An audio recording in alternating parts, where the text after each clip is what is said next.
बच्चों, कैसे हैं आप सब। आशा करती हूँ कि आप सब बहुत अच्छे होंगे और बहुत मज़े में होंगे।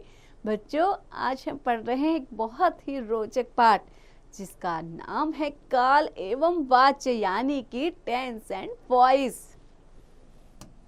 तो बच्चों, यहाँ हम काल के बारे में जानेंगे और वाच्य के बारे में भी जानेंगे। तो आइए बच्चों शुरू करते हैं। आप सभी ध्यान से सुनिएगा कि काल कितने प्रकार के होते हैं, कौन कौन से होते हैं और वाच्य क्या होते हैं। तो शुरू करते हैं बच्चों। सबसे पहले देखिए, सभी क्रियाएं किसी न किसी समय में होती हैं। इस समय को ही काल कहते हैं बच्चों। आपको 3 चित्र दिखाए गए हैं। देखिए, पहले चित्र में क्या हो रहा है, राधा पुस्तक पढ़ रही है, यानी कि यहाँ पे कार्य हो रहा है। दूसरे चित्र में बच्चों राधा पुस्तक पढ़ रही थी, उसने देखिए किताब बंद कर दी। आप देख रहे हैं यहाँ पे पुस्तिका बंद है, यानी कि कार्य हो चुका है। अगला है बच्चों राधा पुस्तक पढ़ेगी, यानी अभी उसने पुस्तक खोली ही नहीं है, अभी निकाली नहीं, वो निकाल रही है, यानी कि कार्य आने वाले समय में होगा। तो बच्चों, क्रिया के करने या होने के समय को काल कहते हैं। तो बच्चों, ये परिभाषा है काल की और आपको इसे याद भी कर लेना है बच्चों। अब हम पढ़ेंगे बच्चों काल के भेद, यानी कि काइंड्स ऑफ टेंस के बारे में। काल के 3 भेद होते हैं, वर्तमान काल, भूतकाल, भविष्यत काल।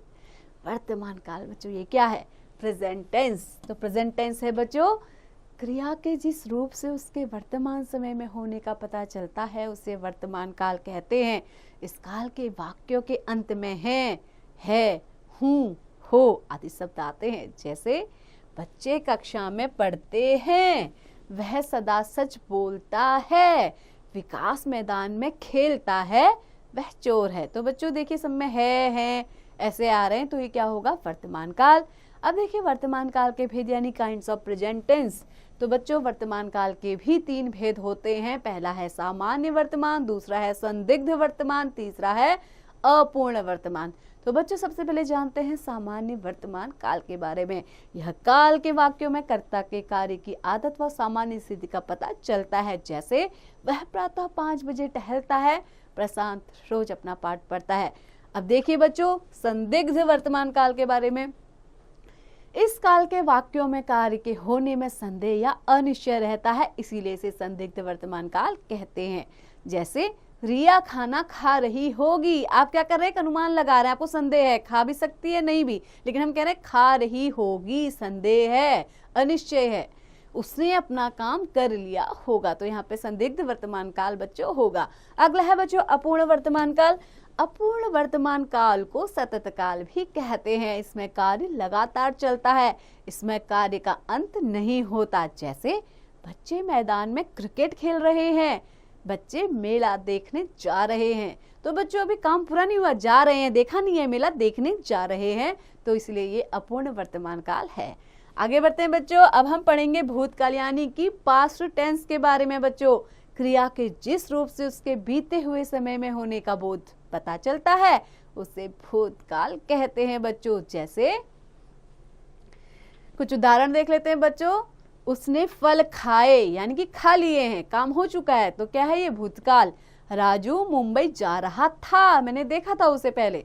लोग खेतों की ओर दौड़ रहे थे, राम ने एक मकान खरीदा। तो बच्चों ये सब क्या है, भूतकाल। अब हम पढ़ेंगे भूतकाल के भेद, यानी कि काइंड्स ऑफ पास्ट टेंस। तो बच्चों भूतकाल के 6 भेद है। कितने हैं बच्चों, 6। आपको याद कर लेना है कौन कौन से, सामान्य भूतकाल, आसन्न भूतकाल, अपूर्ण भूतकाल, पूर्ण भूतकाल, संदिग्ध भूतकाल और हेतु मद भूतकाल बच्चों। तो सबसे पहला है बच्चों सामान्य भूतकाल। ये क्या होता है बच्चों, जिस भूतकाल से कार्य की सामान्य स्थिति का पता चलता है उसे सामान्य भूतकाल कहते हैं। जैसे सैसव कल नहीं आया, हम हरिद्वार गए। तो बच्चों क्या है, सामान्य बात है।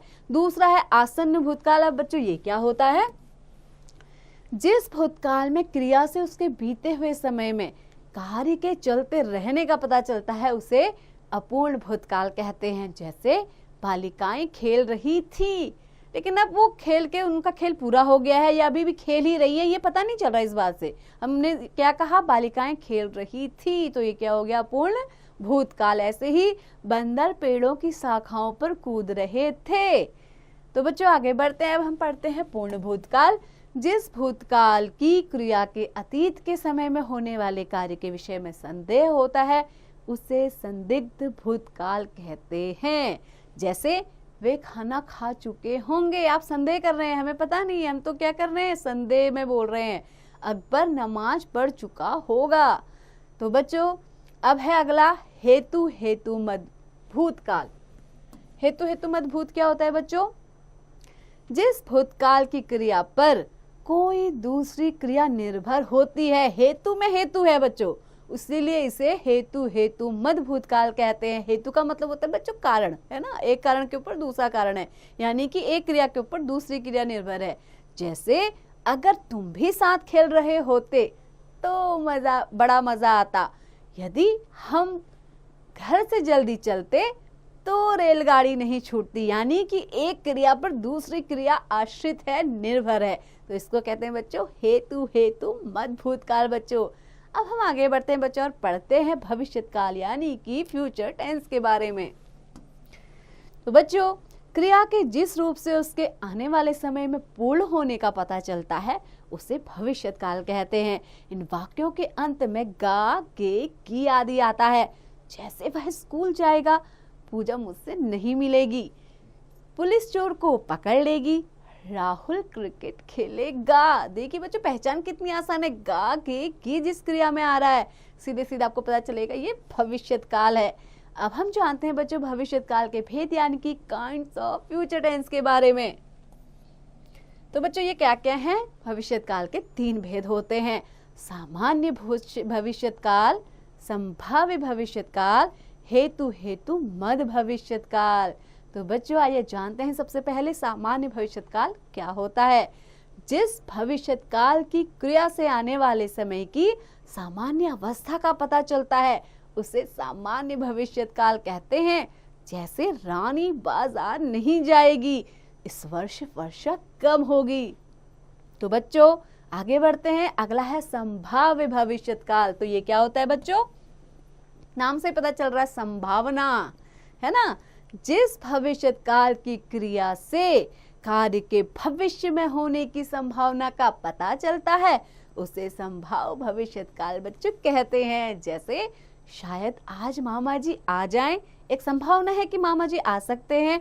मैं कल शायद आऊं या ना आऊं, तुम प्रतीक्षा मत करना।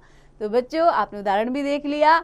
अब आगे बढ़ जाते हैं। अब हम जानते हैं हेतु हेतु मद भविष्यकाल। मैंने आपको क्या बताया था? हेतु हेतु यानी कि कारण पे कारण, यानी जिस भविष्यकाल की क्रिया से यह पता चले कि भविष्य में होने वाली क्रिया का होना किसी दूसरी क्रिया पर निर्भर होता है उसे हेतु हेतु मद भविष्यकाल कहते हैं। जैसे अगर वर्षा हुई तो हम नहीं जाएंगे, यदि आप यहाँ नहीं आए तो मैं आपकी मदद नहीं कर पाऊंगा, यानी एक क्रिया के ऊपर दूसरी क्रिया निर्भर है, कब? आने वाले समय में। तो बच्चों आगे बढ़ते हैं। अब हम पढ़ेंगे बच्चों वाच्य यानी कि वॉइस। आपने अंग्रेजी में भी वॉइस पढ़े होंगे, एक्टिव वॉइस, पैसिव वॉइस, ऐसे ही हम यहाँ हिंदी में पढ़ रहे हैं। इनको हम कहते हैं वाच्य। वह शब्द जिसके द्वारा वाक्य में यह पता चलता है कि क्रिया का मुख्य विषय कर्ता, कर्म या भाव है, वह वाच्य कहलाता है। बच्चों ये इसकी परिभाषा है, आपको याद भी कर लेनी है। अब बच्चों देखिए आपकी पुस्तिका में 3 चित्र दिए गए हैं। पहले चित्र में क्या हो रहा है? राधा गीत गाती है। दूसरे चित्र में बच्चों लड़कों द्वारा क्रिकेट खेला जाता है। किसके द्वारा? लड़कों द्वारा। दादाजी से अब पैदल नहीं चला जाता। तो किससे पैदल नहीं चला जाता? दादाजी से। तो बच्चों अब देखिए वाच्य के भेद यानी कि काइंड्स ऑफ वॉइस। तो वाच्य के 3 भेद होते हैं, कृतवाच्य, कर्मवाच्य और भाववाच्य। तो बच्चों सबसे पहले हम जानते हैं कृतवाच्य के बारे में। जिस वाक्य में कर्ता प्रधान होता है तथा क्रिया कर्ता के लिंग व वचन के अनुसार प्रयोग की जाती है, कृतवाच्य कहलाता है। जैसे रीना पुस्तक पढ़ती है, तो रीना क्या है? उसके आधार पर ही हम क्या कर रहे हैं? कर्ता का लिंग रीना क्या है? एक लड़की है, तो हम क्या कर देंगे? क्रिया पढ़ती है।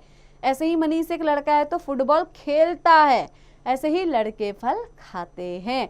उपर्युक्त वाक्यों में क्रिया कर्ता के लिंग और वचन के अनुसार प्रयोग की गई है। इन वाक्यों में कर्ता प्रधान है, अतः ये कृतवाच्य हैं। अब देखते हैं बच्चों कर्मवाच्य, यानी जिस वाक्य में कर्म प्रधान होता है, यानी कि जिसमें ऑब्जेक्ट क्या होता है, मेन होता है, तथा क्रिया कर्म व लिंग के अनुसार प्रयोग की जाती है, कर्मवाच्य कहलाता है। जैसे रीमा के द्वारा पत्र लिखा जाता है, यानी उसके द्वारा लिखा जा रहा है ना, रीमा का उतना महत्व नहीं है जितना उस पत्र का महत्व है। रीना के द्वारा पत्र लिखा जाता है। मनीष के द्वारा फुटबॉल खेला जाता है, यानी कर्म को महत्व दे दिया है बच्चों, प्रधान क्या हो गई, फुटबॉल। लड़कों के द्वारा फल खाए जाते हैं, किसको खाया जा रहा है, फल को। और महिलाओं के द्वारा भजन गाए जाते हैं। तो बच्चों क्या हो गया, भजन जो है यहाँ पे मोस्ट इम्पोर्टेंट यानी महत्वपूर्ण हो गया है, प्रधान हो गया है, इसलिए इसको कर्मवाच्य हम कह देंगे। अगला है बच्चों भाववाच्य। तो भाववाच्य में क्या है बच्चों, जिस वाक्य में बहुत ही देखिए सरल है, भाव प्रधान होता है, यानी कि भाव की प्रधानता वह वाक्य भाववाच्य में होता है। जैसे अब यहाँ नहीं रुका जाता, एक भाव है, मैं नहीं रुक सकती, हमसे और नहीं सहा जाएगा, दादाजी से आज नहाया नहीं जाएगा, मानव से अब पढ़ा नहीं जाता। तो बच्चों यहाँ पे रुका, सहा, नहाया, पढ़ा, ये सब क्या है बच्चों, भाव प्रधान है। तो उपयुक्त वाक्यों में ये भाव प्रधान है, तो ये सभी क्या कहलाएंगे, भाववाच्य कहलाएंगे बच्चों। अब हम जानते हैं वाच्य परिवर्तन के नियम, यानी कि रूल्स ऑफ चेंजिंग वॉइस। तो बच्चों वाच्य परिवर्तन के नियम कौन कौन से हैं, देखिए। पहला है कृतवाच्य को कर्मवाच्य में बदलना। जैसे आप एक्टिव को पैसिव में और पैसिव को एक्टिव में ऐसे बदलते हैं ना बच्चों, यहाँ पर भी वही चीज हो रही है। कृतवाच्य को आपको क्या करना है, कर्मवाच्य में बदलना है। कृतवाच्य को कर्मवाच्य में बदलने के बच्चों कुछ नियम है, वो कौन कौन से नियम है। तो पहला नियम है बच्चों, कर्ता के साथ से, के द्वारा, द्वारा, में से जो व्यवहारिक लगे उसका प्रयोग करना चाहिए। दूसरा है बच्चों, कर्ता के बाद क्रिया को भूतकाल में लिखा जाना चाहिए। तीसरा है बच्चों, यदि कर्ता और कर्म के साथ कोई विभक्ति लगी होगी तो उसे हटा देना चाहिए। उदाहरण देखिए बच्चों, इधर है कृतवाच्य और इधर है कर्मवाच्य। तो पहला है मनोज फल खाता है। तो कर्म में अगर मैं बदलूंगी कर्मवाच्य में, तो मनोज के द्वारा फल खाया जाता है, यानी कि पहले में तो मनोज महत्वपूर्ण था, लेकिन दूसरे वाले में क्या हो गया, फल महत्वपूर्ण हो गया, यानी कि कर्म। रीता गीत गाती है, मैं रीता महत्वपूर्ण है, प्रधान है, रीता के द्वारा गीत गाया जाता है, यहाँ पर गीत क्या हो गया बच्चों, प्रधान हो गया, तो कर्मवाच्य। ऐसे ही बच्चे क्रिकेट खेलते हैं, इसका क्या हो जाएगा, बच्चों के द्वारा क्रिकेट खेला जाता है। आगे बढ़ते हैं बच्चों, कृतवाच्य को भाववाच्य में बदलना। तो बच्चों कृतवाच्य को भाववाच्य में बदलने के निम्नलिखित नियम है। तो यहाँ पे भी कुछ नियम है, कौन कौन से नियम है ये देख लेते हैं बच्चों। पहला नियम है कि सबसे पहले कृतवाच्य की मुख्य क्रिया को सामान्य भूतकाल की क्रिया के एक वचन के रूप में बदल लेना चाहिए। ये बात आपको ध्यान रखनी है बच्चों। दूसरा नियम है, मुख्य क्रिया को सोया, खाया, पढ़ा, लिखा जा रहा है, जाता है, गया आदि में लिखते हैं। तीसरा जो महत्वपूर्ण नियम है, कर्ता के साथ से, के द्वारा, द्वारा में से जो व्यवहारिक लगे उसका प्रयोग करना चाहिए। आइए बच्चों इसके उदाहरण भी देख लेते हैं ताकि आपको ये बात अच्छी से समझ में आ सके। एक जगह कृतवाच्य है, दूसरी ओर भाववाच्य है। तो देखिए पहला वाक्य है, अंकुर हंसता है, यानी कि यहाँ पे अंकुर क्या है, प्रधान है, तो ये कृतवाच्य हो गया, है ना बच्चों। तो हमने भाववाच्य में क्या बदला, उसको अंकुर के द्वारा हंसा जाता है। ऐसे ही ममता पढ़ रही है, ममता के द्वारा पढ़ा जा रहा है। अगला है बच्चों, राजीव ने पत्र लिखा, तो राजीव के द्वारा पत्र लिखा गया। तो बच्चों आशा करती हूँ कि आपको ये अच्छे से समझ में आ गया होगा। तो बच्चों ऐसे ही पढ़ते रहिए और इसका अभ्यास करिएगा। आइए एक बार इसकी पुनरावृत्ति भी साथ साथ देख लेंगे, हमने क्या क्या चीजें अभी तक पढ़ी हैं बच्चों। क्रिया के करने या होने के समय को काल कहते हैं।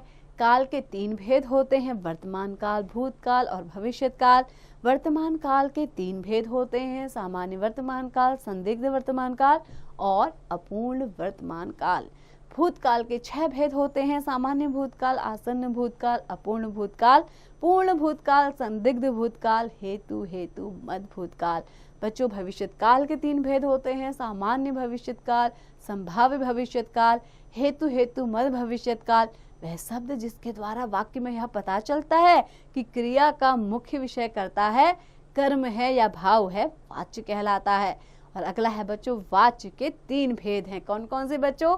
कृतवाच्य, कर्मवाच्य और भाववाच्य। तो बच्चों ऐसे ही पढ़ते रहिए और निरंतर इसका अभ्यास करते रहिए।